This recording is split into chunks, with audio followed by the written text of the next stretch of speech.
எல்லாருக்கும் வணக்கம். இன்னைக்கு நம்ம என்ன பார்க்க போறோம்னா, நம்ம நாட்டுல ஒவ்வொரு வீட்டு கிச்சன்லயும் இருக்கிற ஒரு பெரிய பிரச்சனைக்கு தீர்வா அமைய போற ஒரு புத்தம் புதிய உள்நாட்டு எரிபொருள் பத்தி தான். வாங்க இத பத்தி விரிவா பார்க்கலாம். சமையல் பண்ணிக்கிட்டு இருக்கும்போது திடீர்னு கேஸ் தீந்து போச்சுன்னா எப்படி இருக்கும் நினைச்சு பார்க்கவே ஒரு மாதிரி இருக்குல்ல. அதிலும் ஈரான் இஸ்ரேல் போர் மாதிரி உலகத்துல எங்கேயோ நடக்கிற பிரச்சனையால நம்ம வீட்டுக்கு வர்ற சப்ளை பாதிக்கப்படும் போது இந்த டென்ஷன் இன்னும் அதிகமாகுது.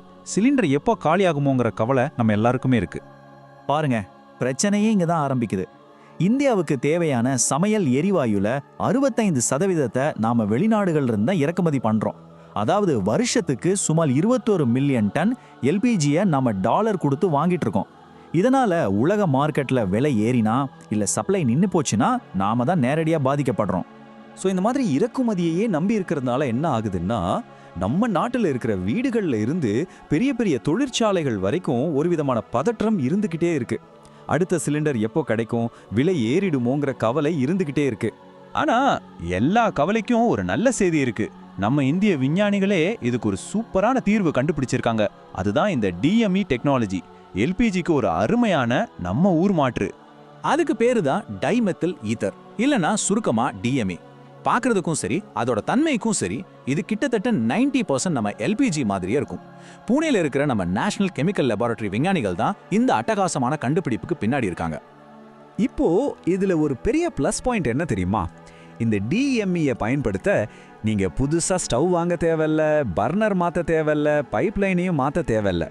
இப்போ நீங்க என்ன பயன்படுத்திட்டு இருக்கீங்களோ அதுலயே இதையும் பயன்படுத்தலாம். அப்போ நமக்கு எந்த ஒரு எக்ஸ்ட்ரா செலவும் கிடையாது. இதுதான் இதுல இருக்கிற பெரிய அட்வான்டேஜ். அப்போ இந்த புது கேஸ் எப்படி தற்சார்பு அடைய வைக்குதுன்னு கேக்குறீங்களா? சிம்பிள். நம்ம கிட்ட என்ன அதிகமா இருக்கோ அதை வச்சே இது தயாரிக்கிறாங்க. சொல்லப்போனா நாம கழிவை வளப்ப மாத்துறோம். இந்த டிஎம்இ தயாரிக்கிறதுக்கு வெளிநாட்டுல இருந்து கச்சா எண்ணெய் எல்லாம் தேவையில்லைங்க. நம்ம நாட்டுல கொட்டி கிடக்கிற நிலக்கரி, விவசாய கழிவுகள், ஏன் காத்துல இருக்கிற கார்பன் டை ஆக்சைடை கூட வச்சு இதை தயாரிக்கலாம். இதுக்கு முக்கியமா தேவைப்படுறது மெத்தனால்னு ஒரு பொருள். சரி, இது எப்படி வேலை செய்யுதுன்னு பார்க்கலாம். இதுல ரெண்டு முக்கியமான விஷயம் இருக்கு. ஒன்னு, டாக்டர் டி ராஜாவோட டீம் கண்டுபிடிச்ச ஒரு ஸ்பெஷல் கேட்டலிஸ்ட். கேட்டலிஸ்ட்னா என்னன்னு குழப்பிக்காதீங்க. அது ஒரு மேஜிக் பொருள் மாதிரி. ஒரு பொருளை இன்னொரு பொருளா வேகமாவும் செலவு கம்மியாவும் மாத்திரும். ரெண்டாவது, இதோட இன்ஜினியரிங். நம்ம வீட்டு சிலிண்டரே இதை நிரப்ப முடியற மாதிரி ஒரு சூப்பரான டிசைன் பண்ணிருக்காங்க. இது ஏதோ பேப்பர்ல இருக்கிற டெக்னாலஜி மட்டும் இல்ல, நிஜமாவே ஒரு பைலட் பிளான்ட்ல இது தயாரிச்சு இது வேலை செய்யும்னு நிரூபிச்சிருக்காங்க. சரி, இதெல்லாம் ஓகே. டெக்னாலஜி, சயின்ஸ் எல்லாம் இருக்கட்டும். நம்ம மனசுல இருக்கிற முக்கியமான கேள்விக்கு வருவோம். இதனால சிலிண்டர் விலை குறையுமா? கண்டிப்பா குறைய வாய்ப்பு இருக்கு. ஏன்னா இப்போ இருக்கிற எல்பிஜி விலை வெளிநாட்டு சந்தையை பொறுத்து ஏறி இறங்குது. ஆனா டிஎம்இ நம்ம நாட்டிலேயே தயாரிக்கிறதுனால அதோட விலையை நாமளே கட்டுப்படுத்தலாம். இது ஒரு பெரிய அட்வான்டேஜ் இல்லையா? இந்த நம்பரை பாருங்க. சும்மா ஒரு 8% டிஎம்ஏ நம்ம எல்பிஜி கூட கலந்தாலே போதும், வருஷத்துக்கு கிட்டத்தட்ட 9500 கோடி ரூபாய் அந்நிய செலவாணியை மிச்சப்படுத்தலாம். அடேங்கப்பா, எவ்வளவு பெரிய தொகை பாருங்க.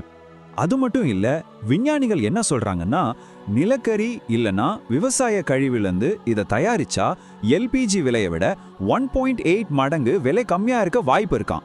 அப்போ யோசிச்சு பாருங்க நமக்கு எவ்வளோ காசு மிச்சமாகும்னு. அப்போ இந்த டெக்னாலஜி நம்ம நாட்டோட எனர்ஜி ஃபியூச்சரை எப்படி மாத்த போகுது வாங்க பார்க்கலாம். பாருங்க, இந்த டிஎம்இ வெறும் சமையல் கேஸ் பிரச்சனைக்கு மட்டும் தீர்வு கிடையாது. இது நம்மள எனர்ஜி துறையில தற்சார்படைய வைக்கும். பெரிய பெரிய இண்டஸ்ட்ரீஸ்க்கு பவர் கொடுக்கும். வெளிநாடுகளை நம்பி இருக்கிறத குறைச்சு நம்ம விவசாய கழிவுகளுக்கு ஒரு நல்ல விலை கிடைக்க வைக்கும். நிச்சயமா இந்த டெக்னாலஜி பயன்பாட்டுக்கு வர ரெடியா இருந்தாலும் பாதுகாப்பு ரொம்ப முக்கியம் இல்லையா? டிஎம்இயோட தன்மை எல்பிஜில இருந்து கொஞ்சம் வேற மாதிரி இருக்கு. அதனால அதை எப்படி பாதுகாப்பா பயன்படுத்தணுங்கிற ஆராய்ச்சிகள் இப்போ தீவிரமா நடந்துட்டு இருக்கு. சுருக்கமா சொல்லணும்னா, நம்ம விஞ்ஞானிகளோட இந்த கண்டுபிடிப்புக்கு கழிவிலிருந்து வளம்ங்கிற பழமொழி ரொம்ப பொருத்தமா இருக்கும். ஆமாங்க, குப்பைன்னு நாம நினைக்கிற விஷயத்துல இருந்து நம்ம நாட்டோட எரிசக்தி தேவையை பூர்த்தி செய்யற ஒரு அட்டகாசமான டெக்னாலஜி இது.